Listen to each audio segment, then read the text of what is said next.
Selamat pagi Bapak Ibu sekalian. Saya Andi Ardian, sebagai program manager di ECPAT Indonesia. Senang sekali hari ini bisa bertemu dengan Bapak Ibu sekalian meskipun secara virtual. Seperti yang kita tahu bahwa kita tidak bisa hadir hari ini ke Maitara bertemu dengan Bapak Ibu sekalian karena memang situasi pandemi yang membuat kita mengalami keterbatasan dalam berinteraksi secara langsung. Saya sehari-hari juga berkecimpung dalam perlindungan anak di situasi eksploitasi seksual anak, dan khususnya di ranah online, kita memiliki sebuah jejaring yang bernama Indonesia Child and Protection, dan kebetulan teman-teman juga memandatkan saya sebagai koordinator jejaring tersebut.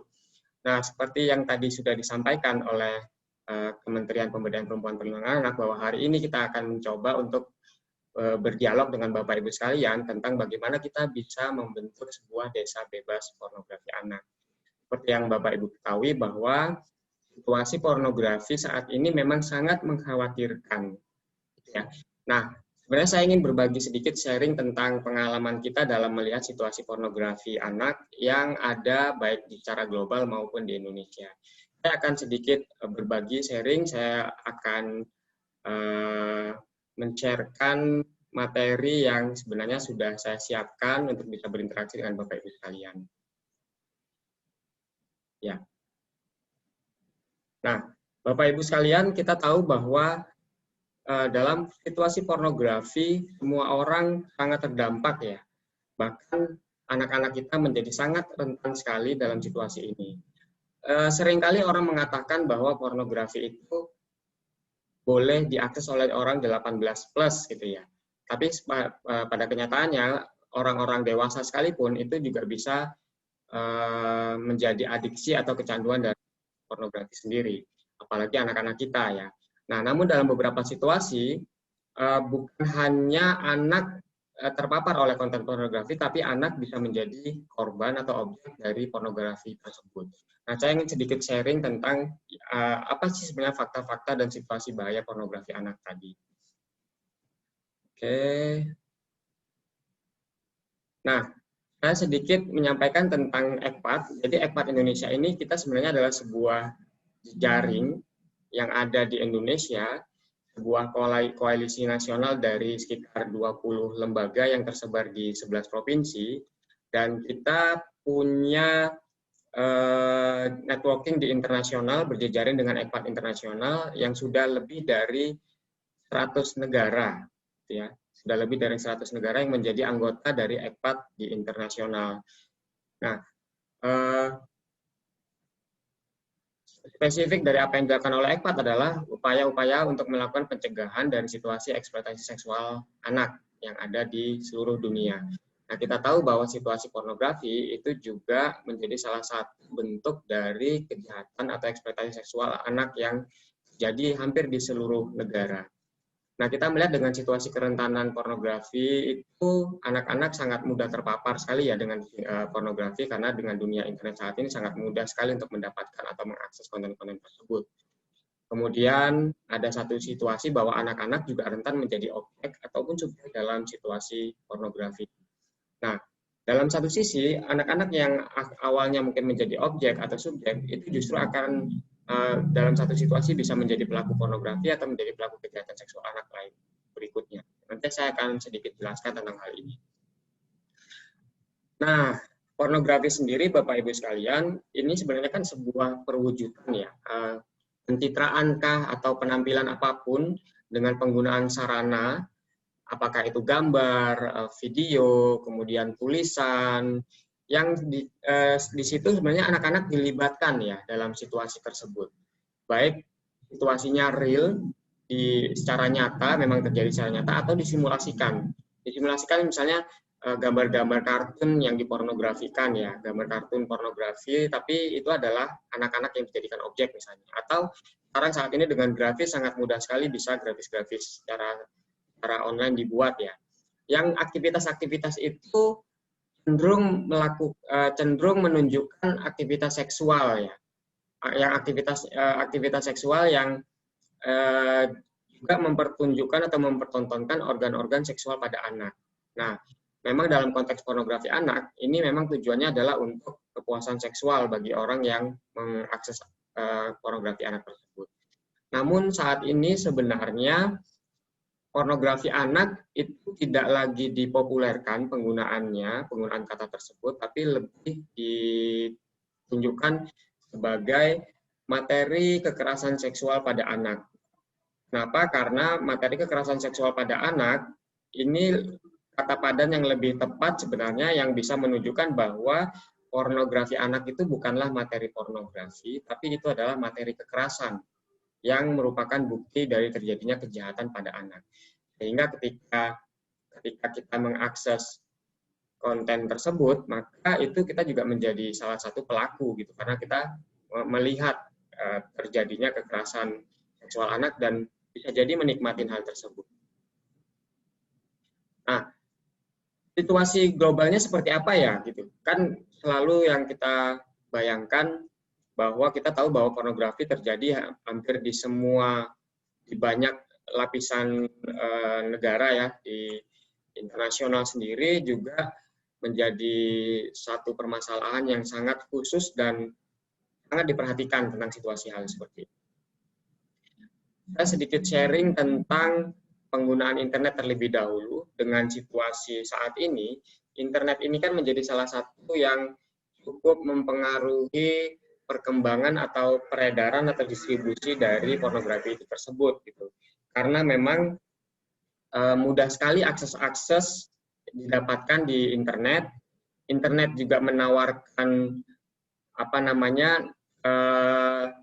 merahasiakan identitas atau anonimitas gitu ya, yang di situ sebenarnya mereka bisa saling berbagi dengan sangat leluasa ya, tanpa khawatir misalnya mereka diketahui identitasnya gitu. Dan dalam beberapa situasi kita juga melihat perkembangan teknologi internet itu tidak sebanding dengan perkembangan hukum yang ada, sehingga banyak sekali celah-celah hukum yang tidak bisa melindungi anak-anak kita dari situasi perkembangan teknologi saat ini.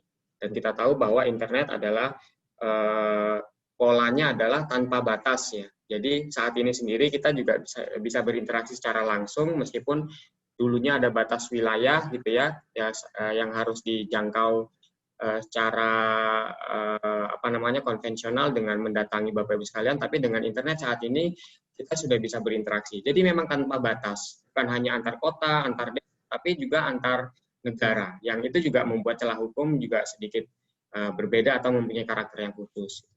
Nah, ini sedikit gambaran tentang peta dunia. Yang warna merah ini Bapak Ibu sekalian itu adalah ditemukannya konten-konten pornografi di banyak negara ya.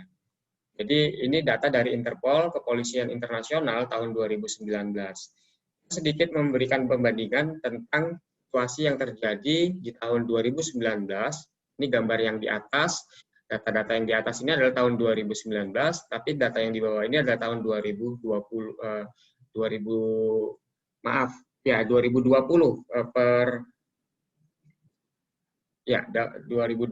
gitu. Nah, ini juga memperlihatkan bahwa situasi kerentanan anak pada saat ini selalu meningkat ya. Kalau tadinya ditemukan di 60 negara, itu sudah ada di 63, bertambah 3 negara lagi.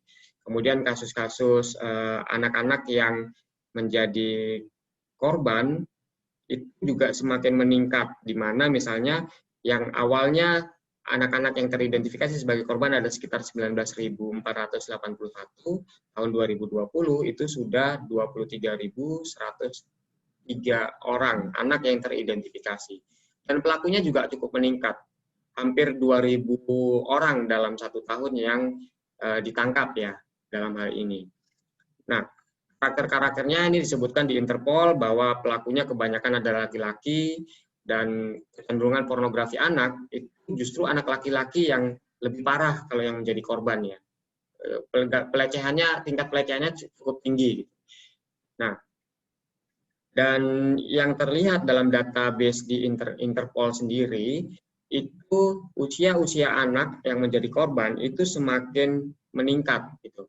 Jadi semakin muda, maksudnya semakin muda anak-anak menjadi korban di dalamnya. Jadi usianya yang mungkin awalnya 15 tahun itu menjadi saat ini bisa menjadi 9 tahun, bahkan anak-anak bayi atau balita pun menjadi korban. Ini gambaran dari Cyberline Report dari sebuah lembaga yang bernama NCMEC, National Center Missing and Exploited Children, yang ada di Singapura, yang mereka melakukan pemantauan terkait insiden-insiden yang mereka tangkap terkait dengan eksploitasi seksual anak yang di ranah online ya. Jadi pornografi anak sebenarnya masuk di dalam hal ini. Nah, ini datanya di tahun 2019 sampai di 2019 itu sudah sekitar 49 juta yang tersebar. Nah, kita tahu kan bahwa di internet itu gambar-gambar ini bisa saja terdistribusi ulang.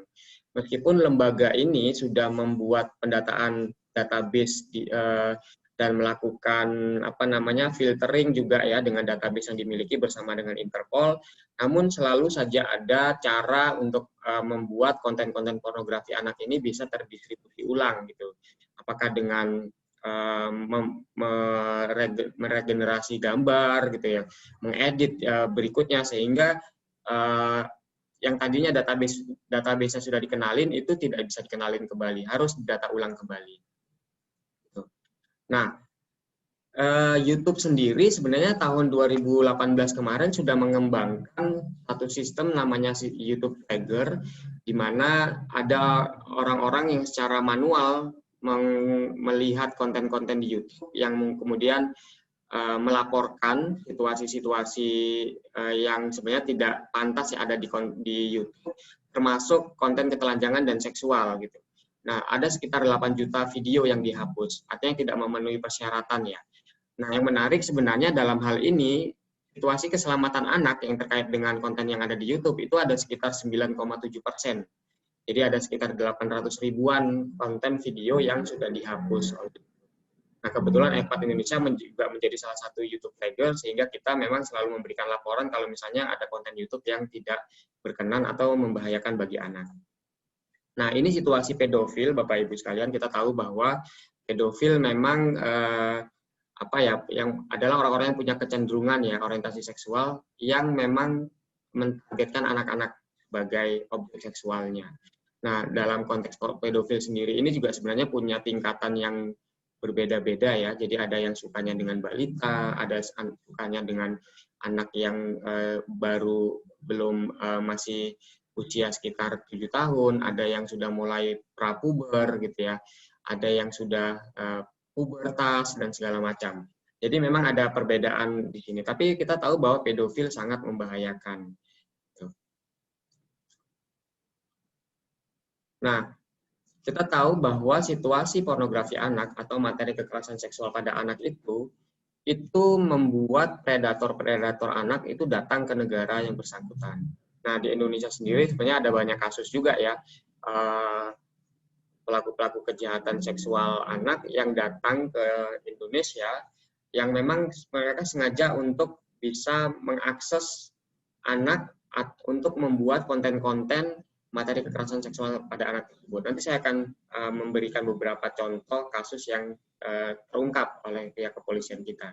Biasanya mereka juga melakukan pertukaran gambar atau video-video atau koleksi yang mereka miliki dengan kelompok-kelompoknya mereka, yang bisa jadi mereka mempertukarkan itu secara gratis dalam arti barter ya, bertukar, atau bisa juga menjadi salah satu bisnis. Nah, di sini saat ini juga konten-konten itu juga ternyata diperdagangkan, diperjualbelikan, dan menjadi satu objek komoditi komersial juga.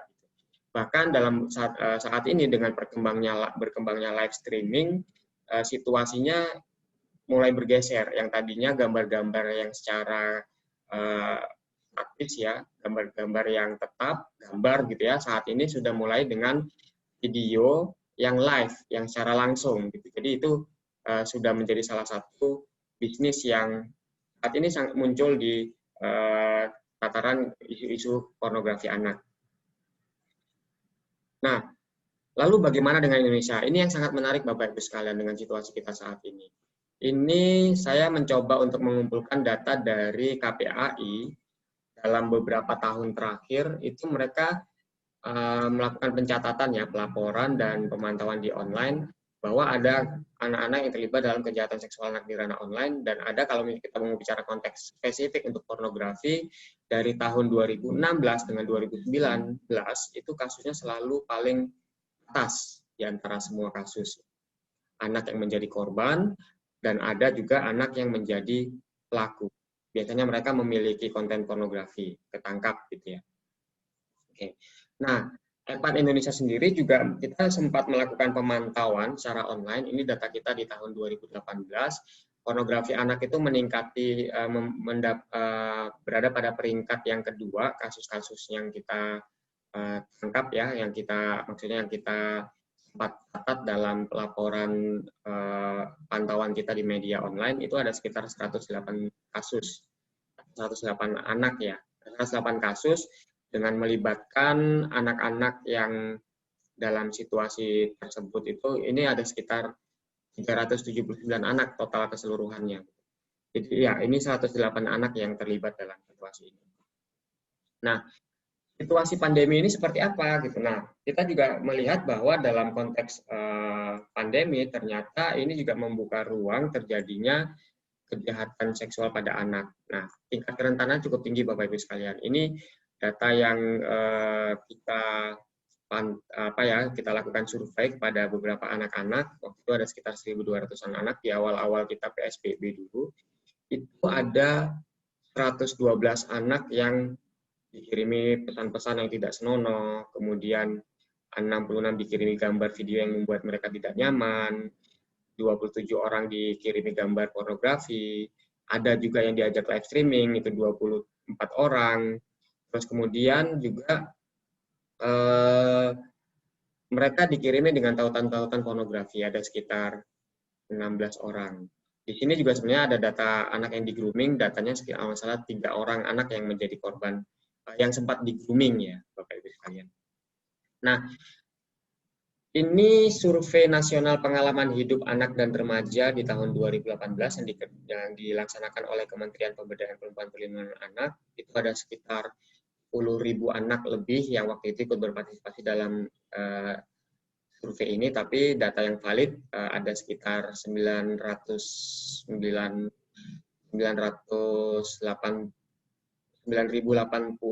orang ya yang datanya bisa diolah secara valid gitu. Nah, situasi ini menunjukkan bahwa ternyata anak-anak, baik itu laki-laki atau perempuan, ternyata rentan mengalami kekerasan seksual. 1 dari 11 anak perempuan dan 1 dari 17 anak laki-laki. Jadi Bapak Ibu sekalian juga kita harus mulai merubah perspektif kita bahwa anak laki-laki sekalipun itu juga sebenarnya sangat rentan sekali mengalami kekerasan seksual. Nah, salah satunya selain sentuhan, pemaksaan fisik, bahkan ada sampai aktivitas seksual gitu ya, tapi juga keterlibatan mereka dalam konteks pornografi ini juga ternyata cukup tinggi.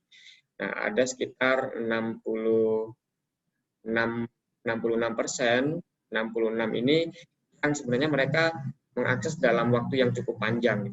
Ada yang terlibat dalam pornografi, ada yang dikirim foto dan video sendiri. Ini data yang secara nasional dihimpun oleh Kementerian Pemberdayaan Perlindungan Anak di 33 provinsi di Indonesia. Kebetulan waktu itu Palu tidak sempat disurvei karena situasi gempa ya tahun 2018 kemarin. Nah, untuk karakternya sendiri ini pada anak-anak yang di usia 18 sampai 24 tahun respondennya, tapi sebenarnya ini adalah yang dilihat adalah pengalaman mereka 5 tahun yang lalu. Pengalaman mereka ketika mereka masih usia anak ya. Ini data-datanya yang bisa disajikan. Jadi memang cukup mengkhawatirkan bahwa anak-anak kita ternyata memang sangat rentan mengalami kekerasan seksual dan konteksnya untuk pornografi anak.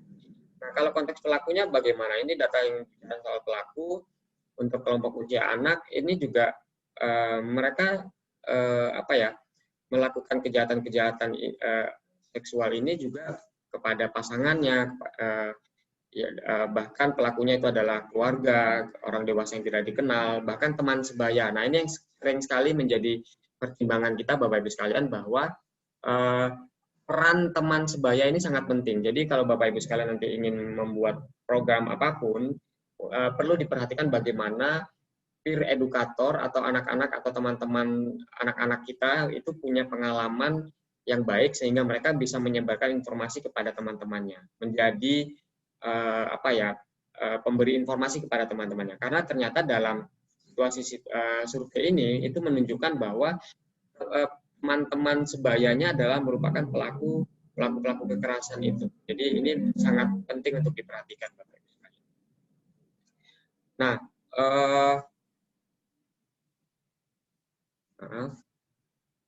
data yang berikutnya, ini kelompok usia, mungkin nanti bisa Bapak Ibu lihat dalam presentasi slide. Nah, yang menarik, sebenarnya EKPAT Indonesia pernah bekerja sama dengan Kemensos, kita melakukan penelitian terkait anak yang melakukan kekerasan seksual terhadap anak. Nah, 43%-nya Bapak Ibu ternyata mereka dipengaruhi atau menjadi korban dari pornografi tadi. Jadi anak-anak ini mengakses pornografi gitu ya, yang memang mendorong mereka untuk melakukan kejahatan itu.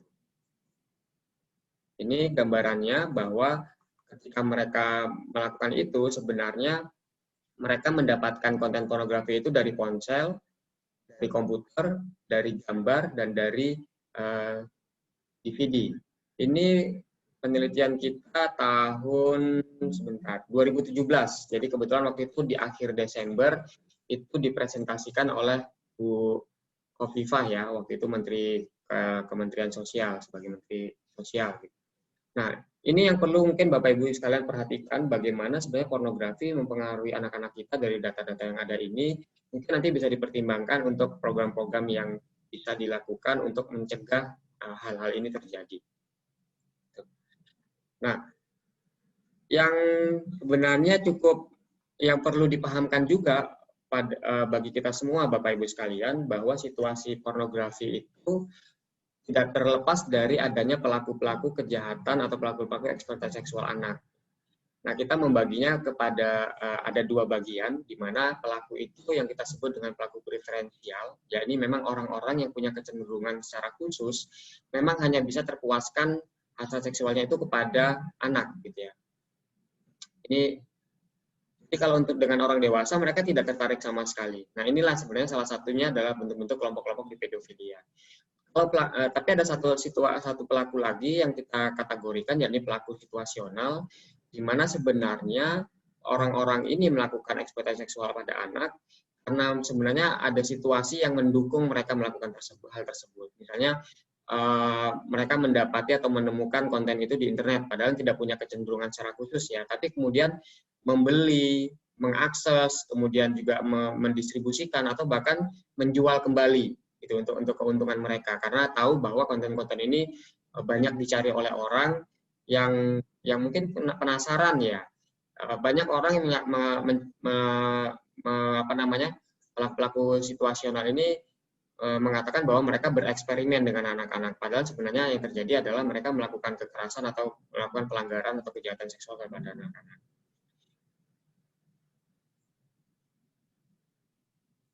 Ya. Nah, ini beberapa contoh Bapak Ibu sekalian, mungkin pernah ya waktu tahun 2017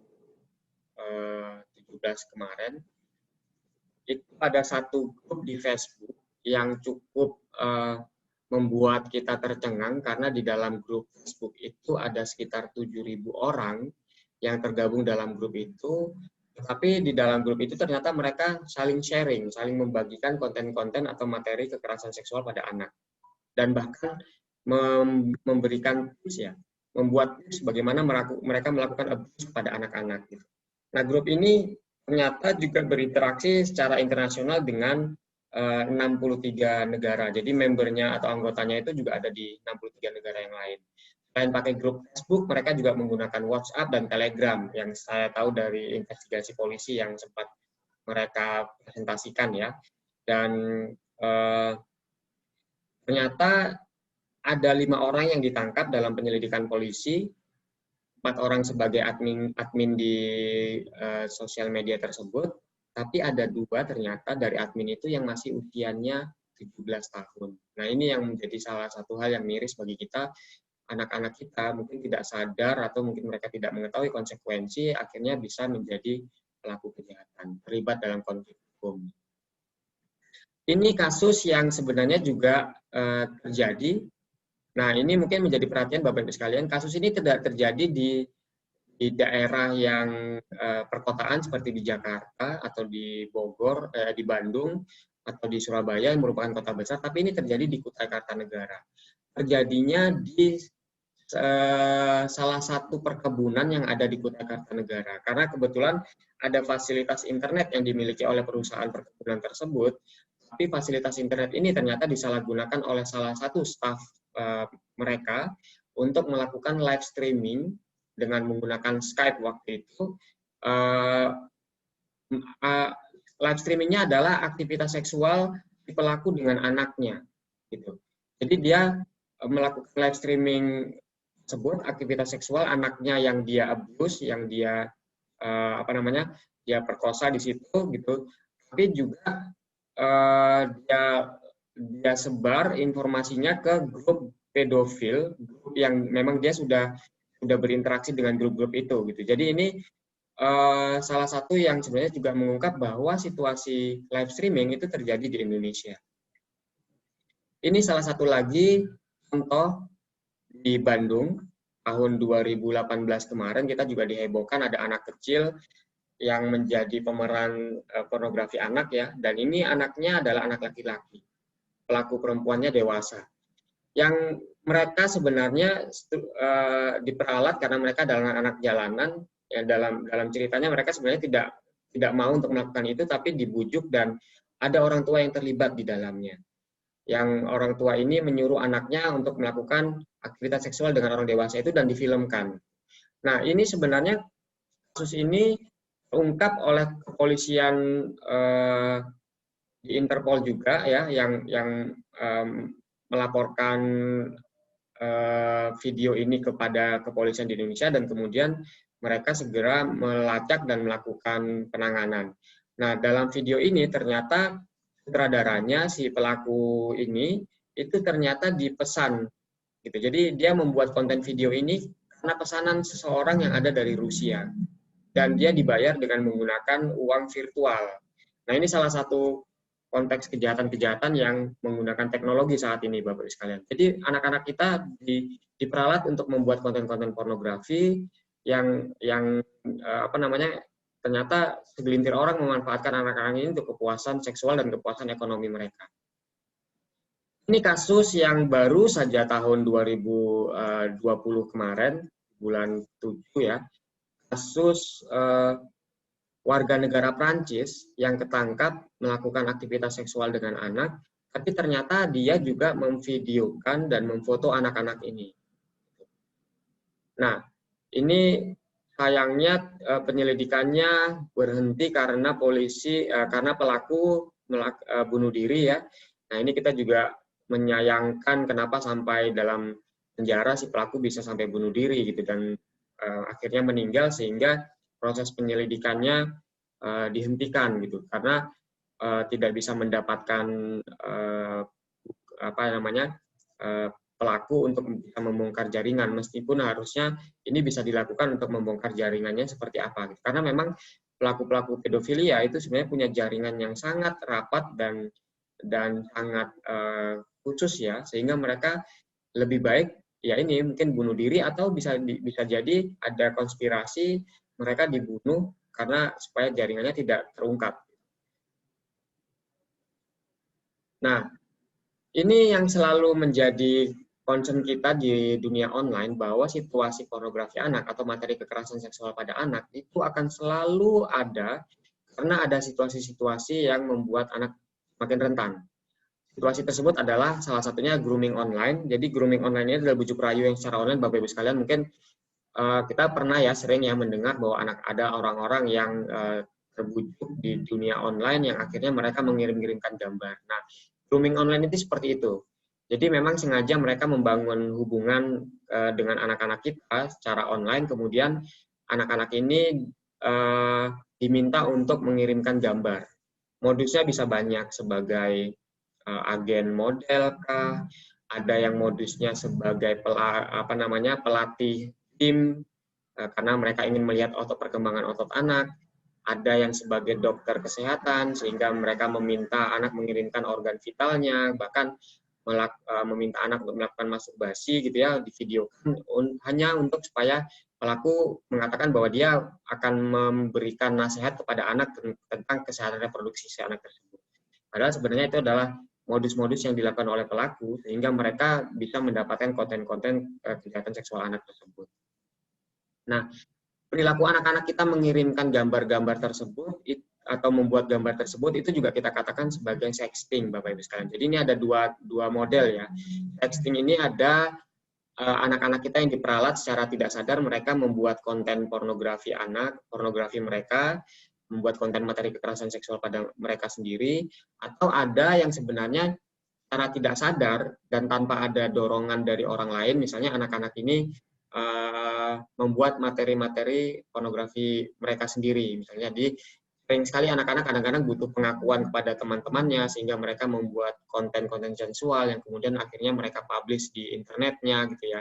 Yang mungkin tidak secara langsung ada pelaku-pelaku yang meminta gitu ya, tapi anak-anak ini secara tidak sadar mereka membuat konten tersebut dan mendistribusikan di online.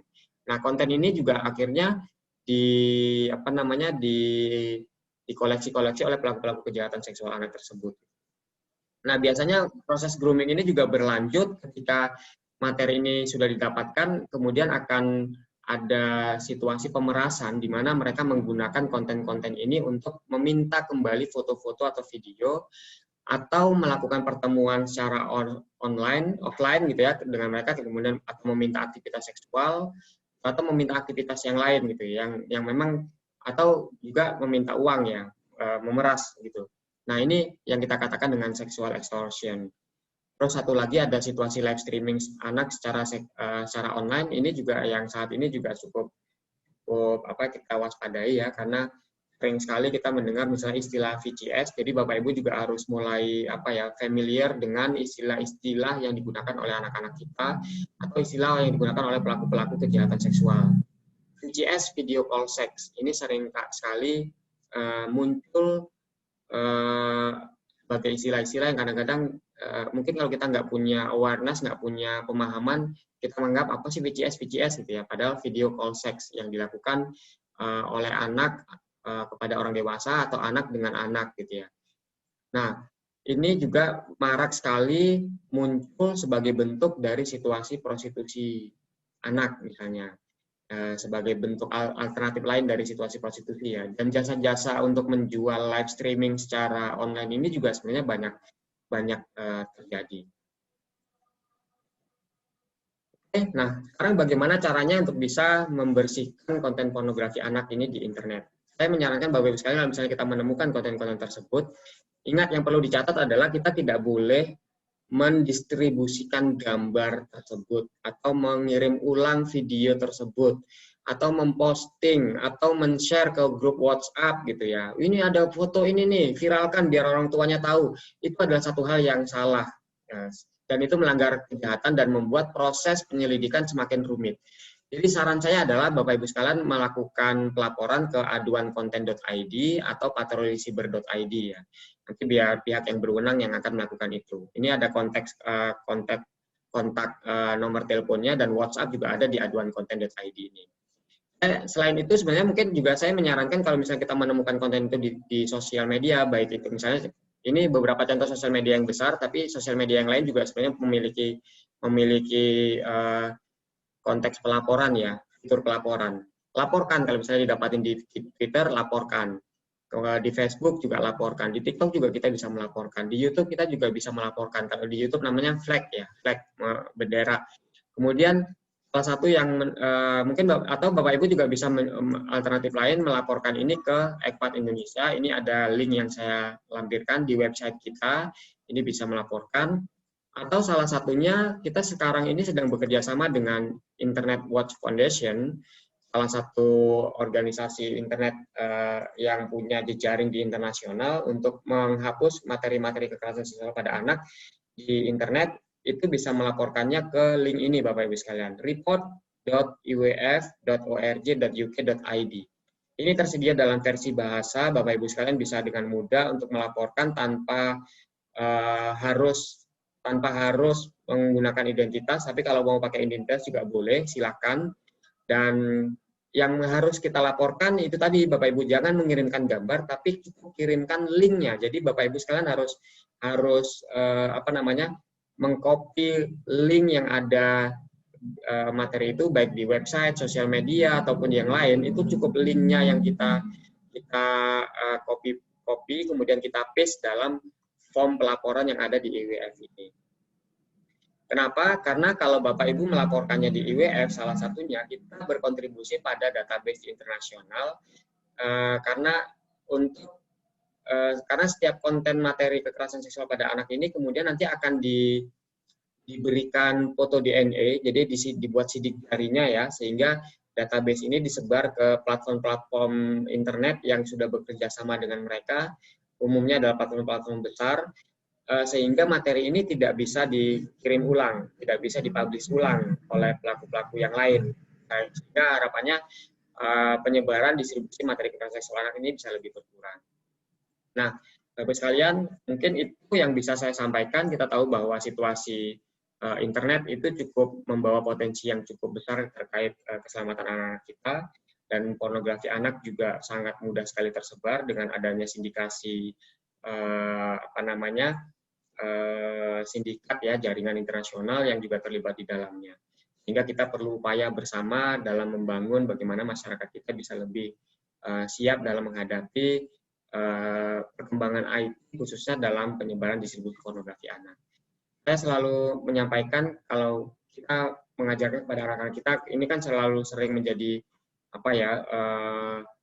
concern di orang tua bahwa bagaimana kita mau mengajarkan anak-anak tentang internet. Saya mengibaratkan seperti kalau mau mengajarkan kepada anak-anak kita, sama seperti kita mengajarkan mereka belajar sepeda. Awalnya kita berikan mereka misalnya roda 3 itu ya, mungkin kalau dalam dunia internet kita memasangkan aplikasi-aplikasi pelindung ya pada mereka. Kita memberikan aturan-aturan ketika mereka bersepeda harus lihat kanan kiri, sama seperti di internet. Tahu mana yang benar, mana yang tidak, itu harus tetap diajarkan sehingga mereka bisa membangun kebiasaan positif untuk menggunakan internet dan bisa menggunakan internet dengan lebih baik. Itu saja Bapak Ibu sekalian, terima kasih atas perhatiannya. Mudah-mudahan ini bisa bermanfaat dan kita bisa berdiskusi lebih lanjut. Ya, terima kasih Bapak Ibu. Saya kembalikan kepada Mbak atau Mas moderator dari Kementerian Pemberdayaan Perempuan dan Perlindungan Anak. Terima kasih. Sampai bertemu kembali.